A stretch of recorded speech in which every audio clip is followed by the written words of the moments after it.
Good evening, ladies and gentlemen. Reporting live from Pearl Thusi News on Thursday.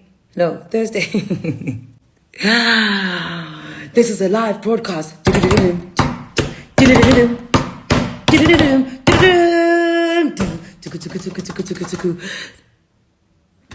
let me get serious. Hi, guys.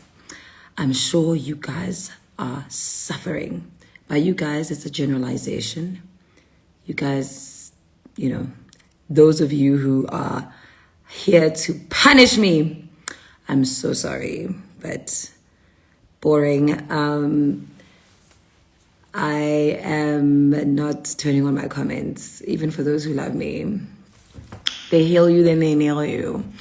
Not gonna give it a chance. So are you guys recording? Is everybody ready? Are you recording, ready to go report back to Twitter? Are you ready? Okay, let's go.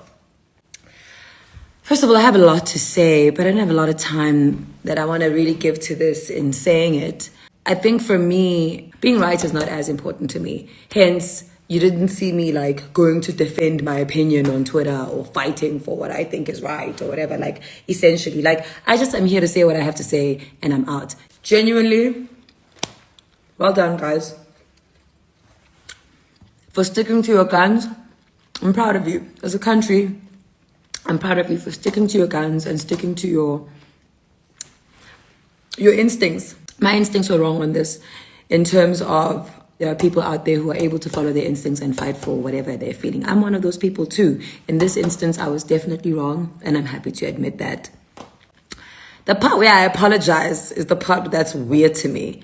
I'm definitely willing to be accountable that my opinion was sideways, maybe to a certain extent. But I think here, there were a lot of things that everybody is fighting for their subconscious bias, right?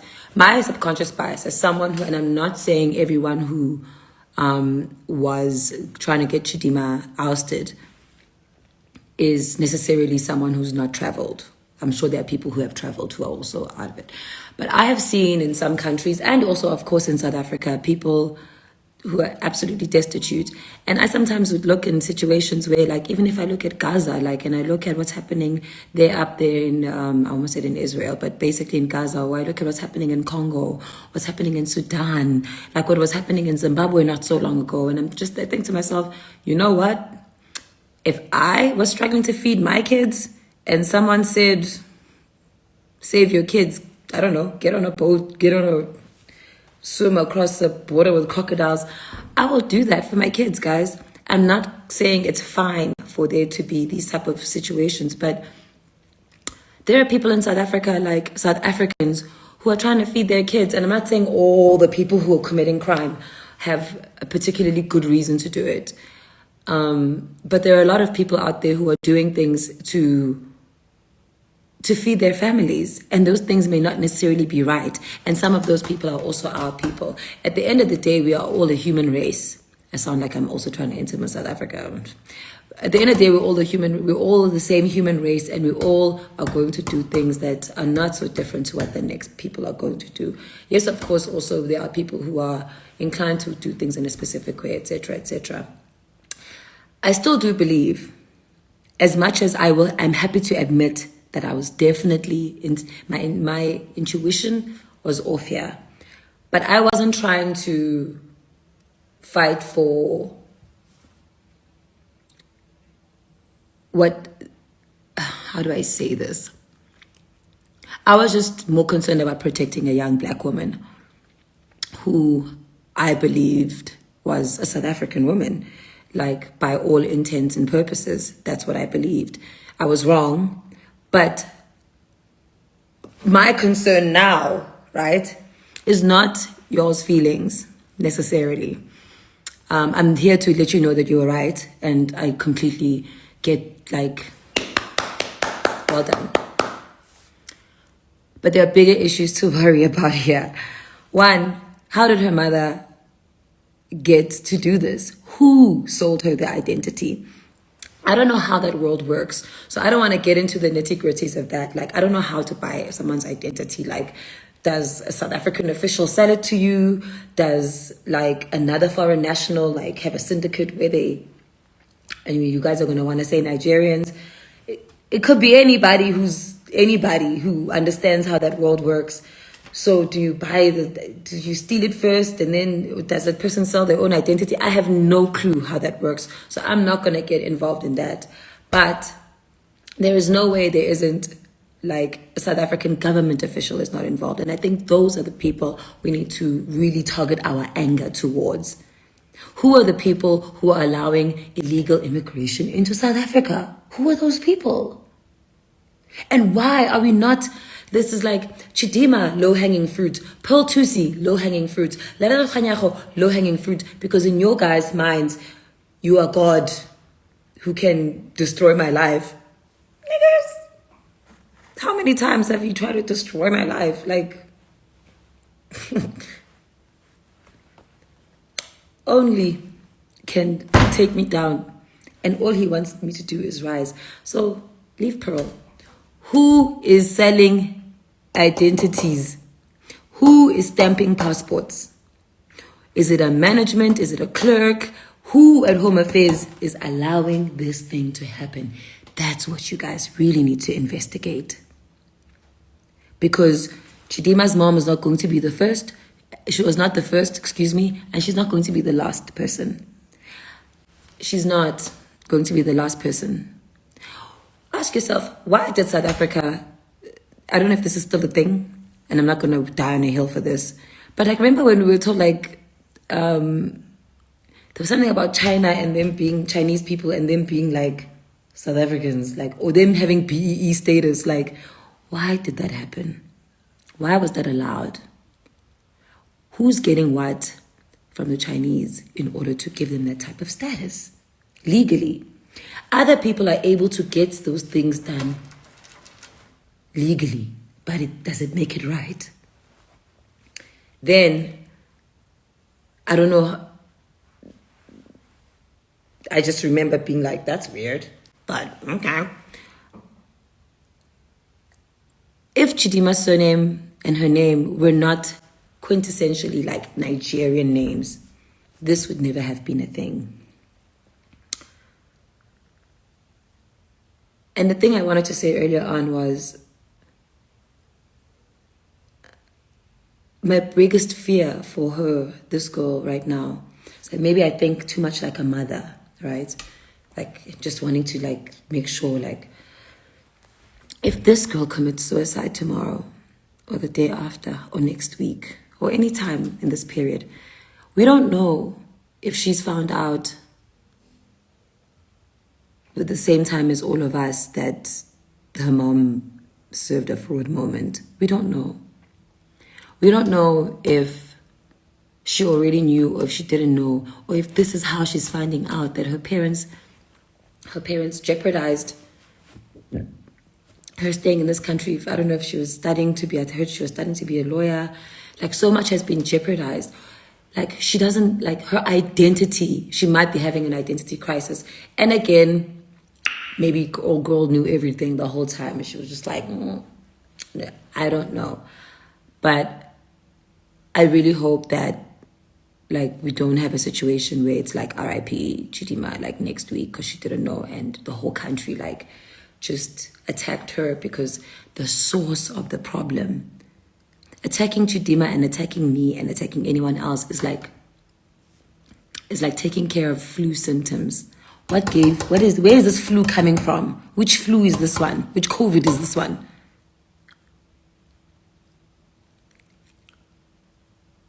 The root of the problem is what needs to be solved. This is not going to change. Chidimma being ousted is not going to change the fact that people are still suffering out there because of legal or illegal foreign nationals who are not only Nigerian, who are making the quality of life of many South Africans out there uncomfortable. It's not going to change that. It's not going to change that at all. And there are people with money there in Cape Town that you don't have access to, that you're not attacking. And I'm not suggesting anybody go and get attacked. But it's so unfortunate that it's just giving black on black. But I know that there are valid reasons of how we've also gotten here. I am aware of that. You guys make it sound as if when I say it's like it's not okay to just like kill people, guys. Like, that's wild. On either side, it's not okay. Now it's like, oh, I support this and that. You can make your assumptions. I'm not going to be shaken by what I believe in. The source of the problem. We are all low-hanging fruit and it's easy to attack us, but it's not going to change a thing. They may pull her out of Miss South Africa and deport her. You've made an example out of her. But do you think these criminals that you guys talk about every day are going to be like, oh my God? They're just like, yo, tricky. At the most, I'm sure they're just like, yo, that's wild. Unfortunate.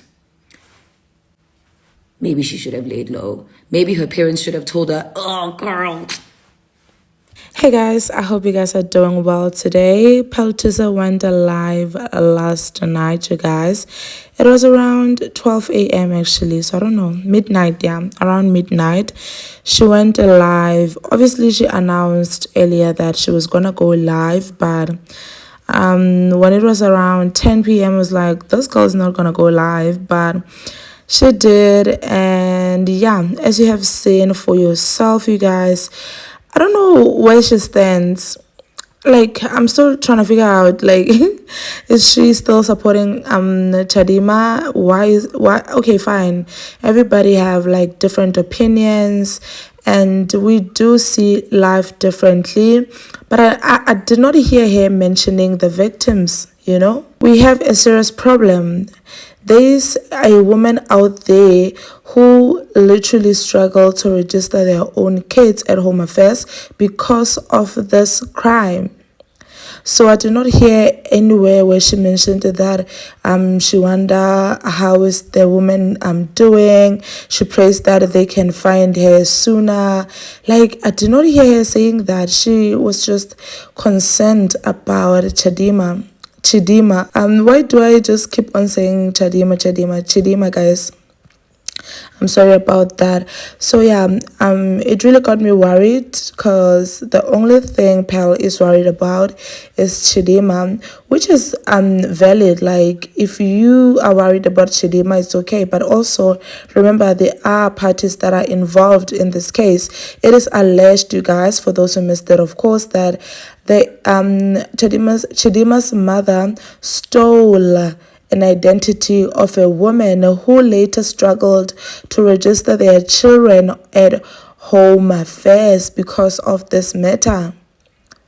So why are we not worried about that woman? Why are we not questioning or like trying to push that hashtag find the victims? If she says she's worried that maybe Chidimma might commit suicide tomorrow because of this matter, what about the one who's been going through this for years and years and years, and we are still going to try find out if she's still alive, or she probably committed suicide. So I just felt like it's so unfair that she was focusing on Chidimma only. I'm not saying it's wrong to feel sorry for her, because we are still not unsure if she knew that her mother is involved in fraudulent schemes. So when we know, obviously after the investigations, that's when we can say she is not a victim, you know, guys. But also remember, Pearl, there are people who are involved here. Real South African citizens have been robbed of opportunities and merits of being in South Africa. Remember that, you guys. Remember that. So yeah, I don't know how do you guys feel about this whole thing. I don't know now if I should call it a drama or what, because I just feel like the only person who still got, you know, some ego is only Pearl, guys, because Lerato Khanyo came forward, she apologized, and DJ Spoo apologized. Who else? So I did not say anything, if I'm not mistaken. I did not see anywhere where he was trying to apologize. So we only have Pearl now, who is worried about Chidimma. Yeah, guys, this is a big thing, and I know tomorrow Opel will be dragged. Unfortunately, she already knows that when she goes live or say her opinion, she will definitely trend. But I must say, you guys, she made some valid points here and there, especially that yeah, we have to make the South African officials who are also involved in this fraudulent schemes, they have to be trending as well, so that we can know them, you know. Not only Chidimma, we have to see Chidimma's mother, we have to see the government officials who are getting bribes from foreigners, you know. At least, like, they have to be famous as well. And even when they get arrested, we don't want to see them cover their faces with a mask and all that, because we have to know who are they.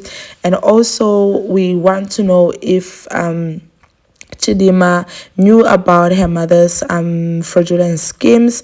And sometimes it's gonna be hard to really tell if it's true that she knew, guys. Like, for instance, if now, let's say Chidimma really knew about the fraudulent schemes, I don't think her mother will throw her under the bus. What do you think, guys? Because I genuinely don't think her mother will throw her under the bus. She'll probably just say her child didn't know, so that they can let her go. Like, because also, what is the point of getting her own daughter arrested? Like, imagine now the whole family getting arrested.